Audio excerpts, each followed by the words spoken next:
Assalamualaikum warahmatullahi wabarakatuh. Ya, sini saya akan memaparkan tentang artikel yaitu yang berjudul Manajemen Pendidikan Inklusi di Sekolah Dasar.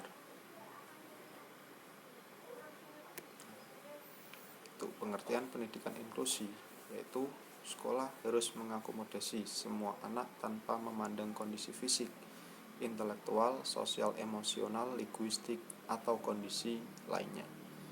Ini harus mencakup anak-anak penyandang cacat berbakat, anak-anak jalanan dan bekerja, anak berasal dari populasi terpencil atau berpindah-pindah, anak yang berasal dari populasi etnis minoritas, linguistik atau budaya, dan anak-anak dari area atau kelompok yang kurang beruntung atau bisa disebut dengan termarginalisasi.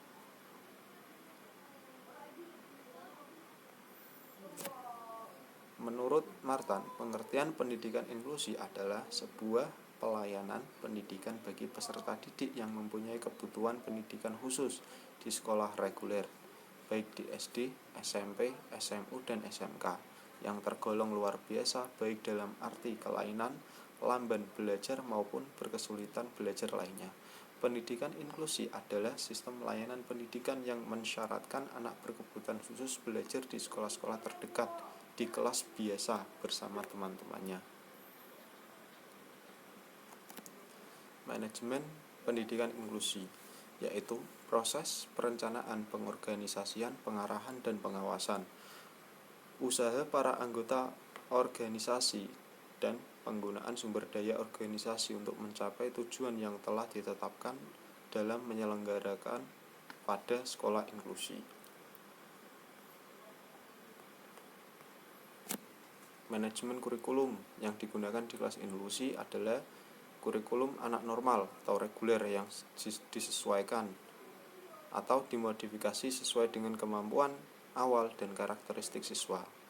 Modifikasi dapat dilakukan dengan cara modifikasi alokasi waktu, modifikasi isi atau materi, modifikasi proses belajar mengajar, sarana prasarana, lingkungan belajar, dan pengelolaan kelas.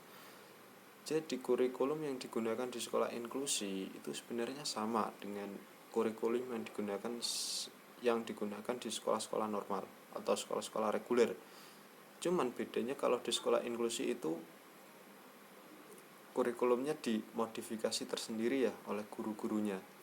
Karena melihat anak-anak yang berkebutuhan khusus itu tidak bisa disamakan dengan anak yang sekolah di sekolah reguler.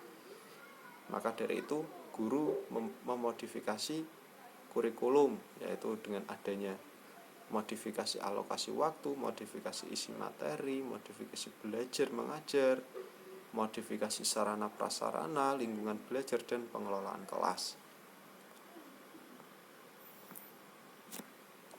Selanjutnya, manajemen kesiswaan atau peserta didik.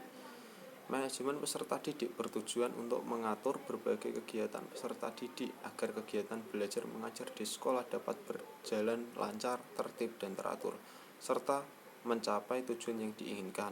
Manajemen kesiswaan meliputi antara lain: yang pertama, penerimaan siswa baru; yang kedua, program bimbingan dan penyuluhan; yang ketiga, pengelolaan belajar siswa; yang keempat, bimbingan siswa; dan yang kelima, penilaian siswa.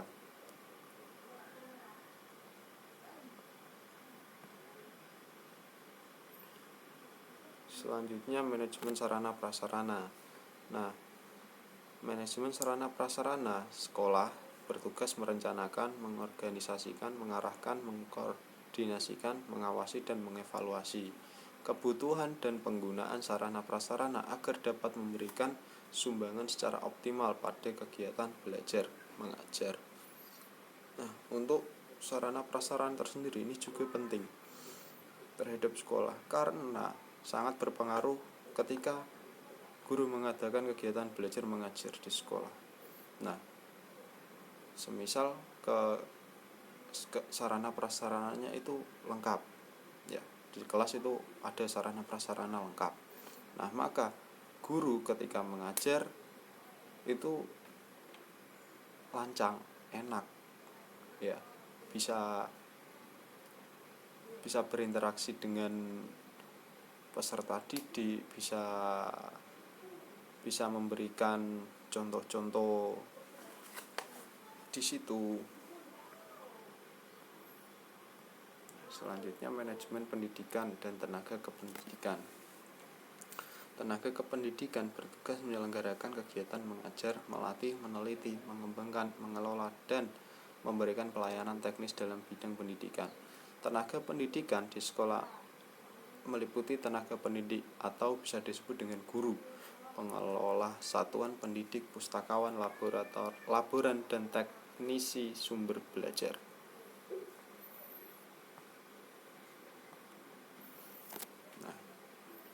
Manajemen hubungan masyarakat. Penyelenggaraan pendidikan inklusi tidak hanya menjadi tanggungan pemerintah saja.